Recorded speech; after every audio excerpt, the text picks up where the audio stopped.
Colleague, here's a question that some of you have been asking me. Dave, how are you teaching the U.S. presidential election of 2024?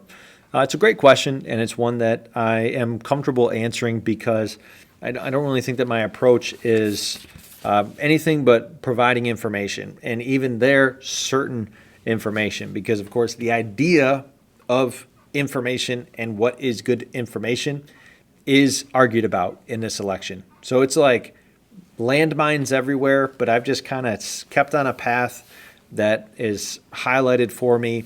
And it's just this path of how can I help my students just know the vocabulary of this election, know how this system works. And hopefully, my big goal, my hope is that they'll eventually want to be a part of this, that they'll be part of the people who do go to the polls and submit a ballot when there are elections in our country, because I think it's an important right that we have. And it's one that I just hope that they'll all think about exercising. So what are these vocabulary words that I've wanted my students to understand? Well, here are some. The Electoral College, swing states, campaigns, and what is a campaign. So there I just want them to understand, like Donald Trump, Kamala Harris, they're not just one person out trying to be president.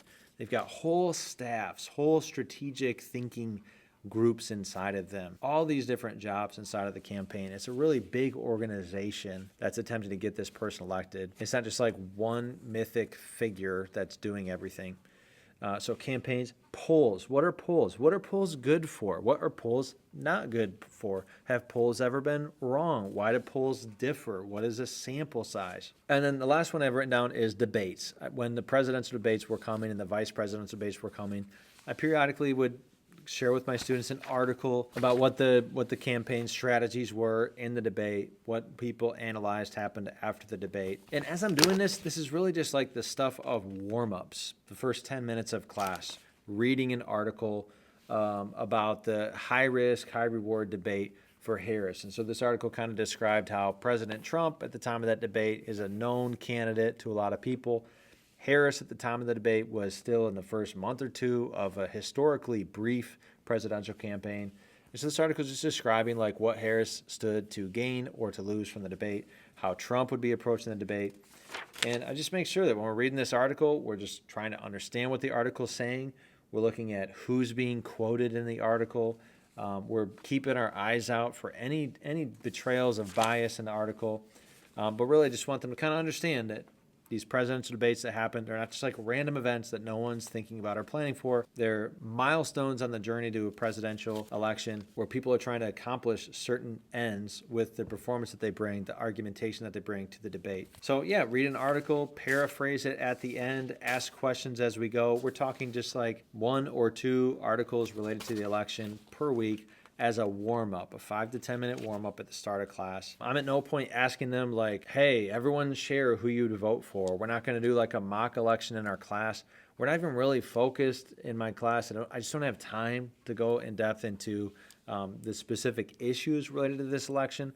I really just felt in this especially intense election, I just want you to understand how this whole thing works. I want you to know enough when someone says, oh, Harris is winning or Trump won the debate. I want you to have enough knowledge to be able to say, winning the presidential debates is kind of a matter of opinion. It's a matter of which parts you focus on. It's a matter of how you assess whether or not someone was successful in the debate. So I just want you to know the types of questions to ask, to understand even why are you getting so many advertisements as a Michigan resident everywhere that you turn for president? Well, because we are in a swing state. And my thought was just that when people know more about how things work, they're more likely to value those things. And so if I could just take and demystify this big process, and a process that, a lot of my students actually, they will tell me, I hate politics. I hate politics in the United States.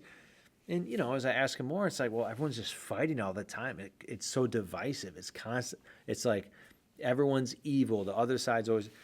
so like I'm empathetic to the fact that my students don't, a lot of them like, okay, fine, thank you. I understand what a swing state is a little more, understand electoral college a little more, thank you.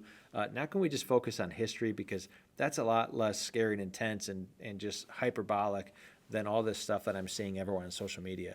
So that's how I've approached it. That's how I approached it. Pretty basic. You may disagree with some of my approaches, but what's very clear is that I'm not trying to tell my students how to think. I'm just trying to give them a chance to build the knowledge that enables them to think about this whole system that we use in the United States to decide presidents. So I also asked this question to Mr. Kelly Gallagher when I interviewed him recently. So for the rest of this video, I wanted to show you how Kelly Gallagher would have taught this election had he had full-time classes this current school year.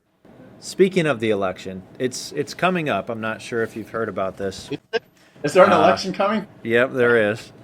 So imagine, Kelly Gallagher, that you had those 150 or so students and you were selecting articles of the week this fall. What would you have been thinking about as you selected articles? We're in week 8 in my school year.